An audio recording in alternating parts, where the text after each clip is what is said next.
सर्वज्ञ श्री चक्रधर स्वामी की जय। वीडियो नंबर 6 है हमारा ये। आज है 19 जनवरी, थर्सडे। पहले हम आज का देखते हैं। आज प्रश्न उत्तर में क्या क्या मुख्य रूप से हमें बातें सुनने को अच्छी आई। उसमें आपको याद है कौन सा प्रश्न था, कौन कौन से थे? आज सुबह का सेशन में जिज्ञासा हुई है, उसकी वीडियो ऑडियो बना दी है, वो भेज दी है। तो जिज्ञासाएं काफ़ी अच्छी थी आज। उसमें एक तो 17 वेदी परमेश्वर अवतार धारण करते हैं। पहला था अवरदर्शी के बारे में, उसके प्रेम कलिका संचार होता है या नहीं होता। दरवाज़ा बंद कर दे, आवाज़ आएगी। तो रहने दे, हवा खुली, रहने दे, हवा रहने दे। तो वो उसमें उन्होंने बताया कि जो अवरदर्शी श्री चक्रपाणी, ऐसे जो अवरदर्शी अवतार होते हैं, उसको भजन करने से पूर्व भजन नहीं माना जाता। तो वो उन्होंने बताया। वो जो पीछे हमने वो कुरुंदा में ये बात सुनी थी, बात पूछी थी कि प्रेम के उपाय कितने हैं, 14 हैं क्या? बाबा कहते 14 नहीं है, 14 बताए गए हैं। और जब प्रेम का उपाय घर जाता है, उसके बाद पूर्व भजन का कार्य होता है। वो परमेश्वर योग लाते हैं और पूर्व भजन करवाकर फिर प्रेम शक्ति का संचार बाद में करते हैं।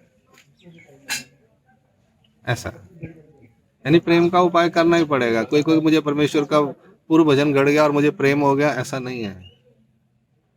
तो हमें उपाय करना ही पड़ेगा। अब 14 ही है, 14 हमें मालूम है या बताए गए हैं। वो कह रहे थे असंख्य हैं, बता नहीं सकते। 14 बुक्स में आए हमारे। हाँ, मैं क्या कह रहा हूँ, उन्होंने ऐसा बताया था। हमने 14 बुक्स में आए हमारे पास। एक बात हमें याद रखना है, पिंडिया वरुमुद्रिला। हमारे पास जो शास्त्र है, जैसे अब खेत में फसल निकलती है, कनक निकलती थी, उसमें पिंडिया बनाते ना, छोटे छोटे गट्ठे बना, जो गट्ठे कहने हैं ऐसे। तो ऐसे गट्ठे काट के रख देते थे। बाद में वो गट्ठे उठाकर रखते, जैसे गन्ने के गट्ठे भी बनाते हैं। तो एक गट्ठा हमें दिया, मान लो बहुत बड़ा खेत है, उसमें से बहुत गट्ठे हैं शास्त्र के, तो एक गट्ठा हमें दिया कलयुग के हिसाब से। जितना हम लोगों को जितनी भूख है, 10.5 किलो 50 किलो 10 किलो आटे की बहुत बोरी आती है आजकल। तो पहले तो कनक बहुत लेके आते थे, तो जितनी जरूरत होती है उतनी पिसाते हैं ना। तो ऐसा समझ लीजिए कि हमारे वो जितनी जरूरत है थी हमारे को, श्री चक्रधर स्वामी महाराज ने उतना ही बताया। तो हमारे there are so many things. तो हमारे पास उसके बाद जो लिखित में आया वो थोड़ा ही है। जो भी हमारे परंपराएं चल रही हैं, वो लिखा जो हुआ है उसी को बताते हैं मैक्सिमम लोग। उसके अलावा कुछ हम बात करते हैं, जैसे वो शिवराज दादा वहां कर रहे थे, चिंतन करना पड़ता है। तो उसके लिए लिखा हुआ प्रमाण पुराना नहीं है, वो हमारी नए लोगों की अपना चिंतन होता है। उसको कोई लिखित पुराना प्रमाण नहीं है। तो बाबा जी वही बोलते हैं कि जो लिखा हुआ मैं वही बताता हूँ। और जिज्ञासा क्या थी आज? 17 वेदी अवतार वाली आई थी कि 17 प्रकार से परमेश्वर अवतार कैसे लेते हैं। वो बड़ी सुंदर बात थी। उसमें बता देता हूँ मैं आपको। एक तो जैसे ऑलरेडी श्री कृष्ण महाराज है, वहां से अवतार लेगा, या श्री दत्तात्रेय महाराज का उदाहरण लेता हूँ। श्री दत्तात्रेय महाराज से दूसरे अवतार होंगे, पहला प्रकार। दूसरा है विश्व, जो 56 कोटि योजन ब्रह्मांड है, वहां पर जो ईश्वर का अव्यक्त स्वरूप है, वहां से। तीसरा है 56 कोटि से बाहर 500 कोटि जो है, उसके अंदर जो ईश्वर स्वरूप है, वहां से। उसके बाद उसके बाहर जो है त्रैण स्वरूप है, उसके बाद माया ही आती है ना। तो बाबा ने आखिरी बताया, वो 6 बोल गए तो बाबा ने 4 किया। तो वो एक ही चीज है, त्रैण स्वरूप जो है वहां से। तो ये 4 मेन सेंटर्स हैं। तो इसमें उल्लेख यहाँ पे, सोच यहाँ पे होगी, अवतार यहाँ से होगा। सोच यहाँ होगी, अवतार यहाँ से होगा। सोचेंगे यानी उल्लेख, सोच नहीं होगी, उल्लेख कहते हैं। उल्लेख इस स्वरूप को होगा, अव्यक्त को, और यहाँ से होगा, ऐसा कहते हैं। 16 हो गए। तो 17वां उन्होंने बताया, एक अवतार ने उल्लेख किया और किसी दूसरे अवतार से अवतार हुआ, ऐसा 17 वेद है। तो बाबा बोले 121 हैं। तो इसको कहते हैं परमुटेशन एंड कॉम्बिनेशन। जो इसको कहते हैं, इस फॉर्मूला को कहते हैं परमुटेशन एंड कॉम्बिनेशन। मैथमेटिक्स में पढ़ा जाता था ये। तो आप इसमें रेज टू द पावर जो आता है ना, तो रेज टू द पावर आप लगा लो, तो उस हिसाब से आप इसको कर सकते हो। मल्टीपल कर सकते, जैसे 62,500 दोष हैं तो ये इन्होंने लिख दिए, तो कैसे हुए? और रेज टू द पावर जो है, मैथ में पढ़ते हैं ना, 8 raise to the power 3, 8 into 8 into 8 होता था। तो वो ये चीजें हैं, 62,500 दोष मतलब ऐसा है, तो लिस्ट नहीं बना सकते आप। तो उन्होंने बताया नित्य दोष, निमित्त दोष, ऐसे उन्होंने परमुटेशन कॉम्बिनेशन 62,500 दोष का सिस्टम बना हुआ है। अब ये चीजें परमुटेशन कॉम्बिनेशन जो मैथमेटिक्स में है, या ये चीजें जो पढ़ी हुई हैं जिन्होंने, उन्हीं को समझ आता है। चले आगे चलते हैं। और क्या था चिंतनी आज? कोई और क्वेश्चन? एक वो था अज्ञान अज्ञानी। हाँ हाँ, वो सुंदर। आज मेरा सबसे बढ़िया क्वेश्चन वो था। सामने आ जाओ। सबसे मजेदार जो, ठीक है, सबसे जो आज से जो मुझे जो बेस्ट लगा, अज्ञानी अज्ञान, अज्ञानी अनथा ज्ञान, अनथा ज्ञानी ज्ञान। वो सूत्र निकालते हैं हम, निद्रा सपनी। वो नहीं, आज मुझे उसकी क्लैरिटी आज हुई है। उन्होंने बड़ा सुंदर बताया कि पहला जैसे वो है नहीं तेरा दिव्य दिनस्त दलस्त दलस्त विचार का शुरू का सूत्र है, वो ब्रेक किया हुआ है। मैं यहाँ पे देखता हूँ, उन्हीं आज वो कमाल कर गए। बड़ा पुराना था वो, अज्ञान था ना, अज्ञान अज्ञानी अनथा ज्ञान। एक मिनट है ना, अज्ञान अज्ञान अज्ञान अज्ञानी अनथा ज्ञान, अज्ञान अज्ञान विचार मिलकर 150, अज्ञात 16, अज्ञात 16।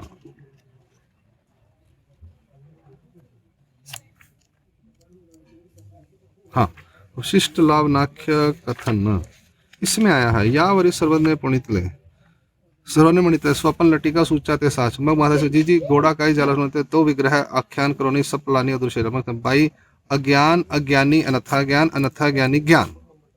ठीक है, यहाँ महाराज क्या बता रहे हैं? 3 सिद्धांत है, अज्ञान अज्ञानी अनथा ज्ञान, अनथा ज्ञानी ज्ञान। अब इसको देखते हैं। इस चीज को समझाने के लिए महाराज ने आगे दृष्टांत दिया। निद्रा जैसी निद्रा, निद्रे स्वप्न, स्वप्नी आत्मज्ञान। ठीक है ना, जैसे वो है अंश रश्मि वाला, तो कह रहे दिव्य दिन जल स्थल, दूसरा क्या था, रश्मि वाली बात करें, वो वाला जो है। तो समझाने के लिए महाराज ने इसको ये पूरा सूत्र ऐसे बताया। अब यहाँ पे जो मेरे पास है लीला चरित्र में, इसमें वहां पे लिखा हुआ जैसी निद्रा निद्रे स्वप्न, पर सूत्र पाठ में क्या आया है? अज्ञान अज्ञानी अनथा ज्ञान, अनथा ज्ञानी ज्ञान, निद्रा स्वप्न, स्वप्नी आत्मज्ञान। अब वो स्टेट लिख दिया उन्होंने। उसमें से उन्होंने उदाहरण के जो शब्द थे जैसी और निद्रे नहीं लिखा, या आप लीला चित्र में देख सकते हैं। इसलिए कभी भी सूत्र को समझना है ना, तो लीला चित्र खोलो पहले कि वहां पर क्या लिखा हुआ है। यहाँ पर बोल्ड में है और कुछ बोल्ड में नहीं है। तो ये तो मेरे को भी, हमने सूत्र पाठ पढ़े, हमने तब हम जब पढ़ते थे तो लीला चित्र बन रहा था जातावाड़ी में, तब ये काम चल रहा था। वो 10-12 साल ये काम चलता रहा, हमें योग नहीं आया पढ़ने का।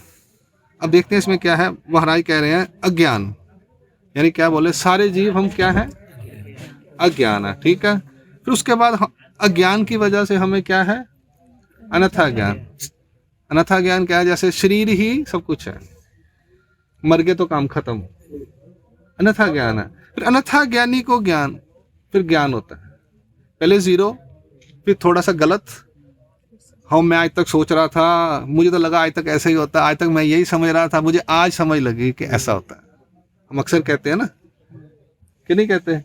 आज तक हमारे मन में एक अनथा ज्ञान था, लेकिन रॉन्ग नॉलेज थी। और ये सुनने के बाद, ईश्वर का ज्ञान होने के बाद हमें करेक्ट नॉलेज होती है।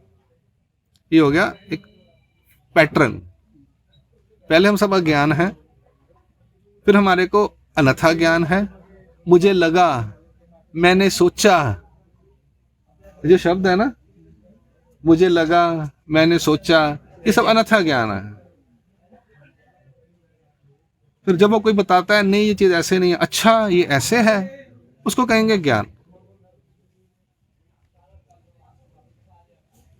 ये हमारा पैटर्न सभी का है। किसी भी फील्ड में चले जाओ यही पैटर्न होता है। चाहे आप दुनियादारी के नीति व्यवहारिक नीति में जाओ तो भी ऐसा है, या धर्म में आओ क्षेत्र में तब भी ऐसा है। पैटर्न यही रहेगा। ये सिद्धांत यूनिवर्सल है। अब उसमें एग्जाम्पल दे रहे हैं महाराज। जैसे एक व्यक्ति नींद में सोया हुआ है, नींद में उससे स्वप्न आता है। ठीक है, अब इसका कहना क्या चाह रहे हैं वो कह रहे हैं तम स्वरूप में जीव सोए हुए थे, अभी भी हम सोए हुए हैं। फिर उसमें क्या हो रहा है, ये संसार जो है स्वप्न है। आगे लिखा हुआ महाराज ने बताया, यावरी दीर्घ स्वप्न संसार म्हणजे दीर्घ स्वप्न का। अब क्या हो रहा है कि ये संसार जो है ये सपना है। हम पैदा हुए, हमारी इच्छा थी या हमारी इच्छा है मेरा बच्चा पढ़ लिख के बहुत बड़ा बन जाए, या मेरी इच्छा है कि मेरे पास बड़ी बड़ी कोठी हो, लंबी गाड़ी हो, मेरे पास नौकर चाकर हो। सपना है ना ये, उसके लिए मेहनत करी जा रहे हैं, छल कपट जोर कपट सब कर रहे हैं, फिर 10वां हो जाता है, सब कुछ यही रह जाता है। ये सब लंबा सपना है, 50 60 70 साल का, 50 साल का, 20 साल के बाद तो बंदा ड्रीम करना शुरू करता है। सपने लेना तो बंदा 15 साल के बाद शुरू करता है, जब बेटा बड़ा हो जा फिर करियो। माँ बाप भी कहते हैं बेटा बड़ा हो जा, वो बच्चा सोचता मैं बड़ा कब होऊंगा। ये सपना है, संसार एक बहुत लंबा सपना है, 50 साल का सपना है, फिर 10वां हो जाना है, सपना टूट जाना है। ठीक है जी। अब जो व्यक्ति इससे आगे जाते हैं वो कहते हैं ये संसार तो सपना है, तो सच्चाई क्या है, जन्म और मरण की सच्चाई क्या है। फिर वो ढूंढते हैं ज्ञान। वो कहते हैं संसार जन्म मरण के चक्कर से कैसे छूट सकते हैं, ये सपना हमें नहीं चाहिए। फिर उसको स्वप्नी आत्मज्ञान, फिर स्वप्न के बाद, अब स्वप्नी मतलब संसार में आने के बाद आत्मज्ञान होगा। अभी तो सपना है सारा, संसार सपना है ना, हम रहे तो संसार में रहे, यानी सपने में रह रहे। एक प्रकार से उदाहरण दिया गया, ये दृष्टांत है। उस सपने में रह के ही हमें आत्मज्ञान प्राप्त करना है, और इसी में हमें ईश्वर प्राप्ति करनी। जब आत्मज्ञान हो जाएगा, आत्म मतलब सेल्फ रियलाइजेशन, अपने बारे में जब हमें रियलाइज हो जाएगा, जितनी गलतियां करता है इसे कोई हिसाब महसूस ही नहीं होता। मैं अपनी गलती को रियलाइज करता हूँ, इंग्लिश में बोलते हैं ना, मैं अपनी गलती मानता हूँ, इसको इंग्लिश में कहते हैं सेल्फ रियलाइजेशन। इंग्लिश को आत्मज्ञान को इंग्लिश में कहेंगे सेल्फ रियलाइजेशन। आत्म मतलब सेल्फ, सेल्फिश, स्वार्थपर हो गया। ठीक है, सेल्फ के ऊपर बहुत कुछ है, सेल्फ रियलाइजेशन हो गया, सेल्फ रिलायंट हो गया, आत्म। आप ऐसे आत्म पे जो है सेल्फ लगाते जाओ। मैंने एक दिन लगाए थे, 8-10 निकल आए थे। मैं एक बुक पढ़ रहा था इंग्लिश में सेल्फ रियलाइजेशन के ऊपर में, वो अन्य व्यक्ति ने लिखी हुई थी, ट्रेन में जा रहा था, तो उसमें फिर मैंने देखा कि क्या है। तो हमारा आत्मज्ञान ने मोक्ष की टीका सारी उसी में थी ऑलमोस्ट, पर वो उसमें आधी थी, हमारे आत्मज्ञान टीका बहुत बड़ी थी। तो सेल्फ रियलाइजेशन जो है, सेल्फ लगाते जाओ इंग्लिश में, तो उसके आगे लगाते जाओ। आत्मज्ञान मतलब सेल्फ रियलाइजेशन है। जब हमें अपने बारे में ज्ञान हो जाएगा कि मैं कौन हूं, सबके नाम अलग अलग है और है सब जीव है हम, तो ये रियलाइजेशन जब हो जाएगी तो यानी हमें आत्मज्ञान हो जाएगा। और ये ज्ञान हमें इस स्वप्न यानी संसार में ही होगा, इसी संसार में होगा। तो ये है निद्रा, यानी जो सोए हुए हैं बिल्कुल, तो ये सपना है संसार, फिर उसमें आत्मज्ञान हमें होता है। संसार म्हणजे हा दीर्घ स्वप्न का। महाराज ने कहा संसार जो है ये लंबा स्वप्न है। ये वचन बड़े मुश्किल से समझ आता था, बड़ी बार पूछा, और वो आज उन्होंने थोड़ा क्लियर कर दिया, और यहाँ पे भी चरित्र में अब क्लियर हो जाता है। इसलिए किसी चीज़ का ना समझ आए तो उसकी हमेशा लीला खोल के देखना। हम लोग सूत्र पाठ देखते हैं, लीला चरित्र कभी नहीं खोलते हैं, यहीं पे हम लोग अधूरे रह जाते हैं। ठीक है, देखना कि वहाँ महाराज क्या कह रहे हैं। अब उन्होंने एक और बात बोली आखिर में, जो उन्होंने बोला शुकमुनि ने कि माया का संबंध क्या होता है, तो उन्होंने क्या बोला 16 नंबर जो है निर्वचन का, माया जेत संबंधा ते पासली ऐसे तेत चीज ना पवे। तो सबसे पहले जो प्रायोरिटी होनी है वो है सूत्रों को। सूत्र में महाराज ने बोल दिया तो वो फाइनल है, उसको कोई आप आक्षेप नहीं कर सकते, चैलेंज नहीं कर सकते, उस पर पॉइंट आउट नहीं कर सकते। तो ये बात याद रखिए, जो श्री चक्रधर महाराज जी ने कह दिया लीला चरित्र में, उसको निकाल के सूत्र पाठ में निकाला हुआ है। पर मैं कहूँगा अभी भी लीला चित्र में देखो, क्योंकि लीला चित्र से सूत्र पाठ निकला, लीला चित्र से शोधनी का पाठ निकला, लीला चित्र में और भी बड़े सूत्र हैं। आचार्य ने उतने ही बनाया जो उद्धरण के लिए इंपॉर्टेंट था। आचार्य का फोकस क्या था? एने अवतारे श्री चक्रदेव जो होते थे, उनका फोकस उस तरफ था, इसलिए उन्होंने शास्त्र की संरचना उस एंगल से की हुई है। यानी जो सूत्र पाठ बनाया उन्होंने उस एंगल से बनाया। क्यों? इसका उदाहरण क्या है? दृष्टांत। दृष्टांत का जो सीक्वेंस लगाया उन्होंने उद्धरण के तरीके से लगाया, उद्धरण प्रकरण के क्रम से लगाया। तो आचार्य जी के माइंड में वही था कि जीवों का उद्धार कैसे हो, इसलिए उन्होंने जो बैठक शास्त्र यानी जो सूत्र पाठ की रचना की या दृष्टांत की रचना की वो उद्धरण प्रकरण से की। और उसके अलावा भी जो अगर हम इसको तटस्थ होकर एक उद्धरण की प्रक्रिया से नहीं देखते तो शास्त्र में बहुत कुछ है, तो वो उद्धरण की प्रक्रिया से थोड़ा हमें अलग होकर सोचना पड़ेगा, तो हमें बाकी चीज़ें समझ आ जाएंगी। पर कलयुग में इतना टाइम नहीं है, बेटर ये है कि हम उद्धरण के प्रकरण से ही चलें। We don't have much time. तो 10-20 साल होते हैं, 30 साल में हम आए, 60-70 में मर जाना है, 70 साल से ऊपर नहीं है, तो 40 साल रह गए, 20 साल उसमें सो के निकल गए। तो 20 साल का दिन है ना हमारे पास। 20 साल मतलब कितने दिन हो गए? 36, 500, 7300 दिन है हमारे पास। 365 दिन होते हैं, इंटू 10, 3650 इंटू 2, 7300 दिन है हमारे पास सिर्फ, जो 30 साल में आएगा उसके लिए है। रात नहीं, रात तो सो के निकल गई 12 घंटे के। यानी आपके पास सिर्फ 7300 डेज हैं ईश्वर प्राप्ति के लिए। उसमें पढ़ना भी है, सेवा दास्य भी करना है, कर्मों का नाश भी करना है और योग्य भी होना है। अभी बहुत साल पड़े हैं, सॉरी, उसमें खाना भी है, बीमार भी होना है, सब कुछ होना है। कर्म का भोग मैंने पहले बोल दिया है। तो मैं कह रहा हूँ बड़ा इजी काम है 7300 डेज। मगर जो 30 साल में आ रहा है, 70 साल में मर जाओगे ना, इससे ज़्यादा उम्र नहीं ना आज, एवरेज एज यही है ना। तो 40 साल हुए, उसमें जब 20 साल सो के निकल गए, दिन भी मान लो। अगर एक्टिव टाइम लेते हैं तो 20 ईयर्स है। 20 ईयर्स एक्टिव टाइम मतलब 7300 डेज हैं सिर्फ, और 7300 एक्टिव डेज में, एक्टिव टाइम में अगर हम ईश्वर को प्राप्त कर लें, मैं कह रहा हूँ मुफ्त में है एक तरह से। और बाकी युगों में 1 लाख साल, 10,000 साल, 1,000 साल करना पड़ेगा। ये है श्री चक्रधर स्वामी। ये तो अनुसरण मात्रे से उद्धरी जाती। अनुसरण ले लो, जितना हो गया हो कि बाकी अपने आप कहते मैं करवा लूंगा, है? वो सब करवा लेंगे अपने आप, इतना समझ लो। उन्होंने आश्वासन दिया हुआ श्री चक्रधर महाराज ने। ठीक है जी, तो ये सब बाकी बातें अब हम पूर्ण करते हैं। आगे हम अपने जो अपनी टीका है वो लेते हैं। दंडोत प्रणाम जी।